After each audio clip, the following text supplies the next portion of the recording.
Salut tout le monde et j'espère que vous allez bien. Alors, c'est la dernière vidéo du confinement, je sais, c'est long. Pour nous aussi, c'est très long. On est obligé de faire des vidéos soit sans modèle, soit sur tête malade, donc c'est un peu pénible. Mais bon, là, on en tient de bon bout, c'est le dernier week-end, donc on va y aller. Du coup, pour aujourd'hui, je vais vous faire une vidéo de démonstration de l'application d'un lissage. Donc, c'est pas d'un lissage brésilien, c'est vraiment d'un lissage classique, celui que vous devriez utiliser si jamais vous passez votre brevet. Bon, cette année, malheureusement, c'est la permanente, et puis c'est pas trop clair sur la façon dont il faut passer le brevet. Il y a des histoires de photos, des histoires à distance, enfin c'est un peu éparse, c'est pas très clair. Donc si vous avez des indications pour nous éclairer, n'hésitez pas à les lâcher en commentaire, ça peut éclairer d'autres de vos potes qui sont peut-être en galère et qui sont en BP et qui n'ont pas eu les informations de la part de leurs écoles. Donc comment ça va se dérouler? Je vais retrouver notre magnifique tête malléable à qui il manque pas mal de cheveux. Bon, ça, je pense que c'est la dernière fois que vous allez la voir elle aussi. C'est un peu comme le confinement, elle va partir avec. Donc, bien sûr, je vais pouvoir travailler avec le vrai produit aujourd'hui. Déjà, d'une, parce qu'on ne l'a pas. Et puis, deuxièmement, la tête malléable a déjà énormément souffert. Elle a eu plein de couleurs, elle a eu plein de balayages, plein de décolorations. Donc, vous le savez, les deux ne sont pas compatibles. On ne peut pas faire un lissage chimique sur un cheveu qui a été décoloré auparavant. Sinon...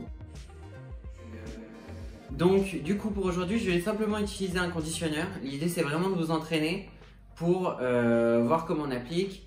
Et vous aussi vous pouvez vous entraîner à la maison. Donc soit avec un conditionneur, soit on évite le gâchis de nourriture. Mais si vous avez un genre de fromage blanc, de yaourt qui est périmé, bon évidemment on évite le yaourt périmé en mode bleu avec de la mousse.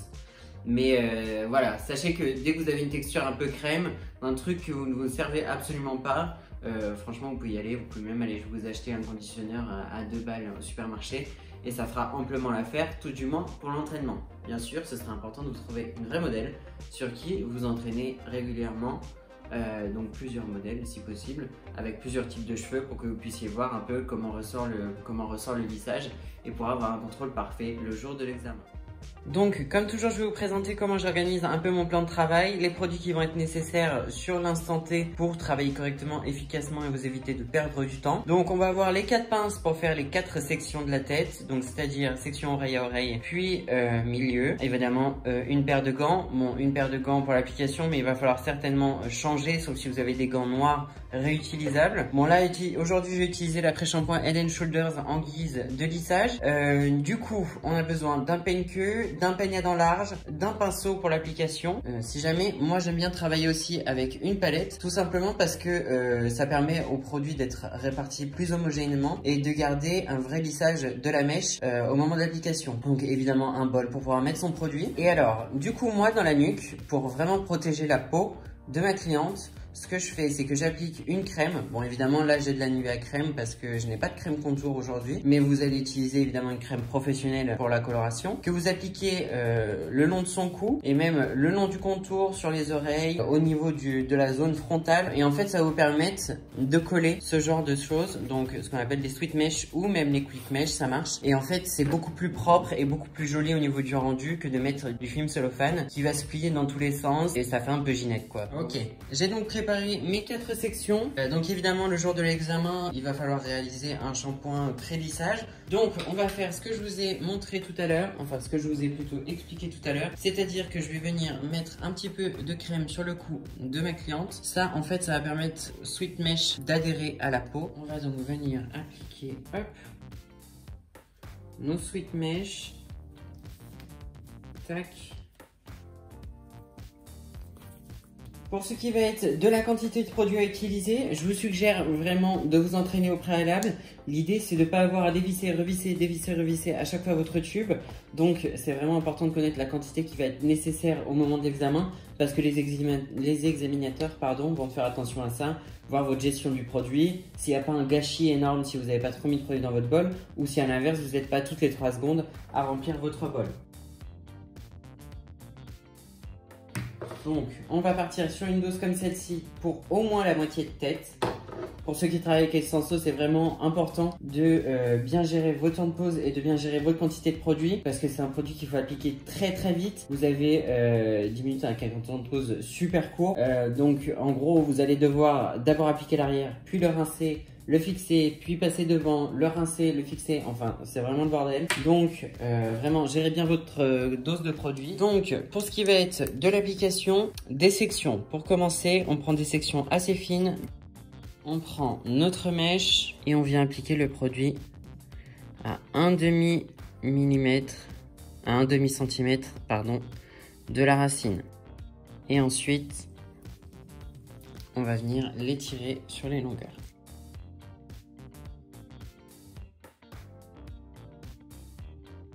Donc bien évidemment au niveau des outils, rien de métallique, que du plastique parce que sinon ça s'oxyde.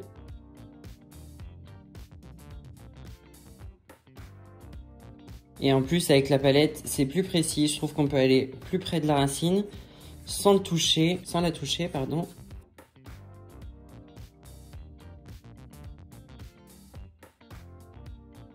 Et on va remonter comme ça, jusqu'en haut. Donc je vais vous faire toute la première section et ensuite on passera à une section devant.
Bien, notre côté est donc terminé. Alors, faites juste bien attention quand vous appliquez votre produit de ne pas projeter vos mèches par là.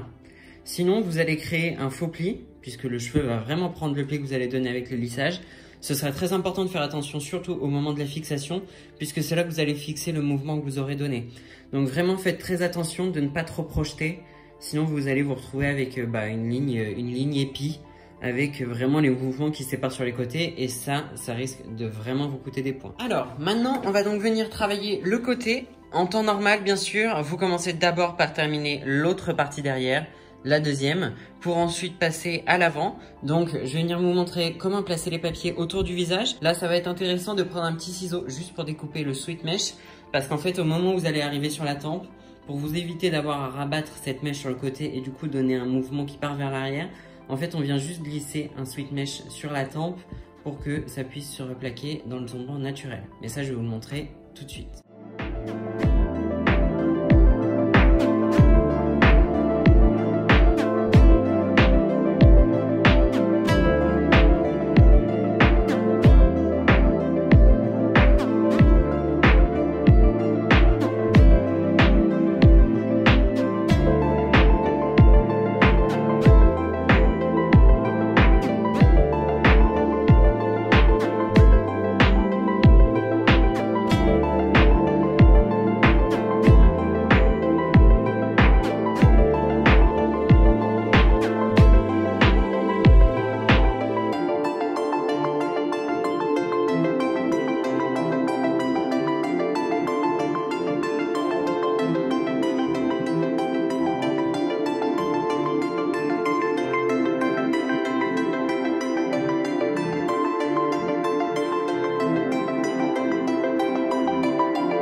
donc arriver sur la partie de la tempe, c'est-à-dire que toute cette partie-là, soit on fait le choix de la rabattre un petit peu vers l'arrière, mais du coup ça signifie qu'on donne un léger mouvement à l'implantation de devant, soit on glisse, comme je vais vous montrer, un petit sweet mesh, ce qui va vous permettre d'avoir vraiment le retombé naturel sans brûler la peau de votre cliente. C'est vraiment hyper important que vous fassiez attention à la peau des contours. Ça marque très vite avec les produits de lissage. Ça brûle, hein, littéralement. Donc, ce que vous allez faire, c'est que vous allez prendre un petit sweet mesh que vous allez découper préalablement en triangle. Ensuite, vous allez le positionner pour voir où est-ce que vous devez recouper. Oui, donc là, dans l'idéal, il faut quand même que ça vienne sur le front. Donc, on va venir couper cette partie-là. Ça, vous pouvez les préparer à l'avance, hein. Si jamais... Hop. Tac. Ça fera même très professionnel d'avoir préparé son papier à l'avance, vraiment bien découpé en fonction de l'implantation de votre modèle. Et en plus, ça vous évitera de perdre du temps le jour J à devoir découper votre sweet mesh.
L'application du produit de lissage est donc terminée. Je vous ai donné tous les tips que je connais et que j'ai utilisé le jour de mon examen. Je vais maintenant vous donner quelques indications sur les épreuves. C'est le site du ministère. Je vais vous glisser le lien juste en dessous parce que vous posez toujours pas mal de questions sur les déroulés et sur les principes de notation.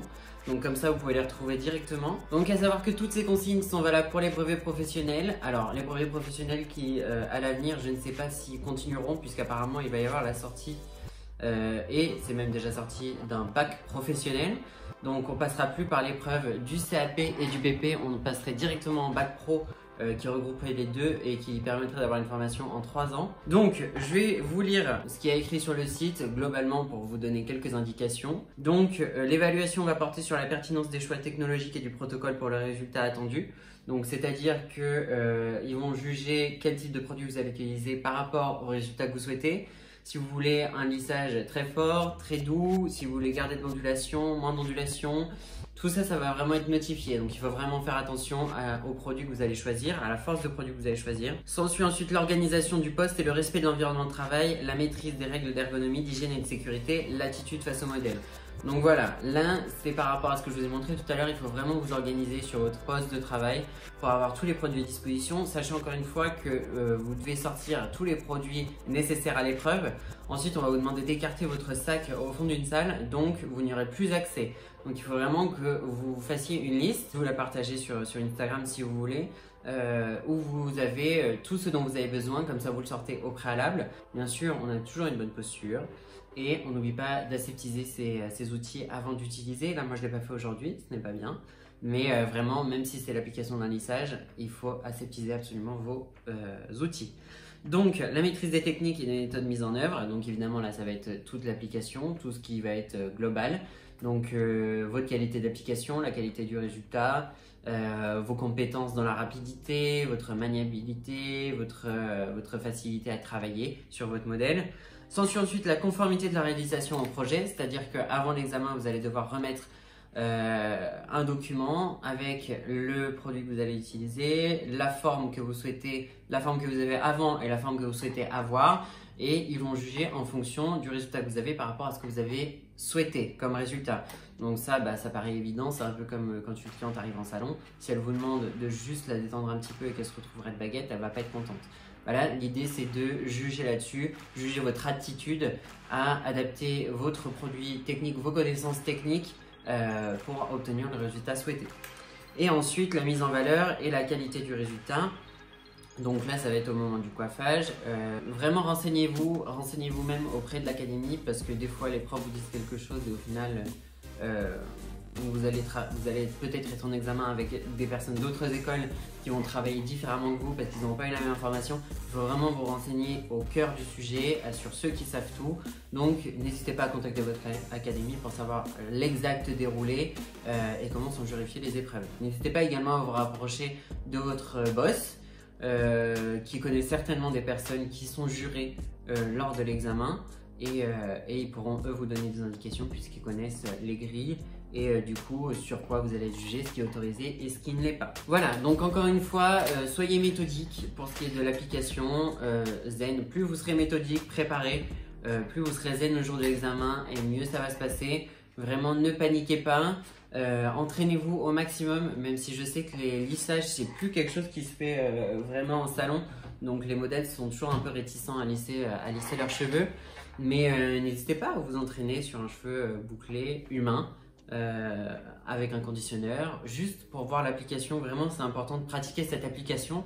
On croit que c'est très facile, effectivement c'est beaucoup plus simple que de rouler une permanente, ça on est amplement d'accord, mais il n'y a que en appliquant que vous allez gagner en rapidité surtout. C'est surtout ça l'important. Comme vous n'avez pas énormément de temps pour réaliser l'épreuve, il faut vraiment que vous alliez vite. Et en plus, les produits, encore une fois, sont très difficiles à gérer pour certains. Donc vraiment, je vous conseille le Glatt. Moi, je l'ai passé avec le Glatt parce que je savais qu'Xtenso, ça allait être une galère. Faut rincer, faut laisser poser, ça pue. Enfin, c'est vraiment pas du tout agréable à travailler. Et en plus, vous aurez un résultat vraiment magnifique. Je vous promets, magnifique. Avec le Glatt, je n'ai jamais vu une brillance pareille et une telle cosméticité. Et encore une fois, un vrai confort d'application. Donc, ça vous déstresse complètement et vous travaillez encore mieux. C'est vraiment très très important. Donc voilà, la vidéo d'aujourd'hui est donc terminée. J'espère vous avoir donné tous les tips qui vous manquaient et toutes les indications qui pouvaient vous manquer au niveau de l'application. Également toutes les indications sur les produits, mais encore une fois ça vous connaissiez déjà mon avis. Je vous souhaite donc donc voilà, je vous souhaite un bon week-end, un bon déconfinement à tous. En principe une nouvelle vidéo va sortir mercredi. Suivez-nous sur Instagram pour avoir toutes les infos sur les prochaines vidéos qui sortent. Vraiment on vous prévient, on vous demande vos avis sur les vidéos, sur les sujets que vous voulez qu'on traite. Là c'était un peu délicat avec le confinement, mais maintenant qu'on est déconfiné, ça va être possible à nouveau de trouver des modèles. Donc vraiment, le lien Instagram est juste en dessous, suivez-nous et comme ça vous pourrez avoir toutes les informations. Et en plus, on peut DM si vous avez d'autres questions. Allez, je vous souhaite un bon week-end et à bientôt. Salut!